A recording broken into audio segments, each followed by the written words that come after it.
Chicago Blackhawks have won only 3 Stanley Cups in their 76-year existence, but by far their most memorable and most dramatic championship of all was delivered during the 1933-34 season, when they captured their very first title.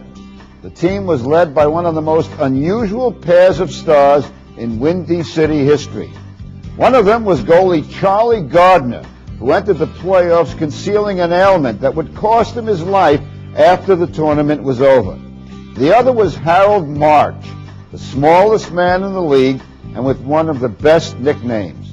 March was nicknamed Mush from the Dick Tracy comic strip series, which featured bad guy Mush Mouth.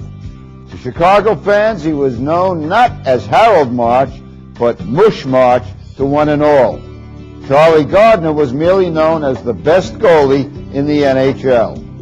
Gardiner was suffering from a chronic tonsil infection. The disease had spread and began to cause uremic convulsions.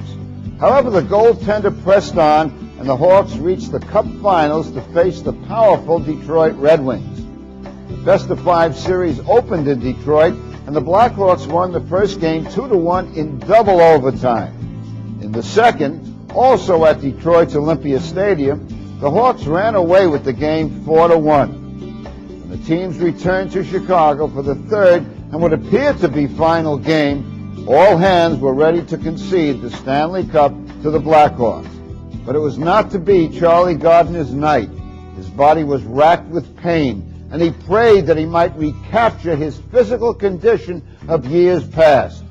Charlie moved between the pipes for 2 periods, but the relentless Detroit attack overcame him in the third.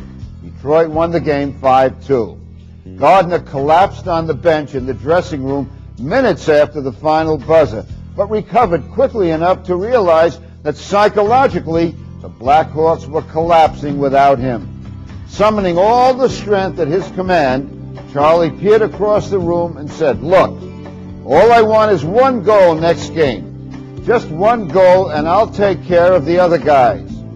On April 10, 1934, Gardiner returned to the crease, hunched his shoulders, tapped his pads, and prepared for battle. His body was numb from fatigue, but he was determined to overcome the pain and play his game. For 3 periods, Gardiner was never better, holding the Detroiters scoreless. But the Blackhawks were also unable to register a goal either. Even as it drained him of energy, Gardiner did all he could to keep Detroit at bay. And he did hold up, and the game went into sudden death overtime. For another 20 minutes, he blunted the best shots the enemy could hurl at him.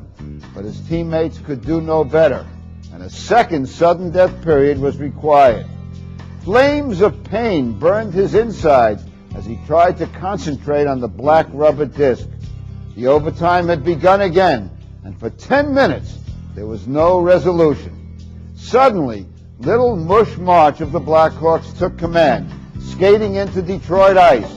He cracked his wrist, and the puck took off and sailed past Wings goalie Wilf Cute and into the net. The time was 10:05, and the Blackhawks had won their first Stanley Cup.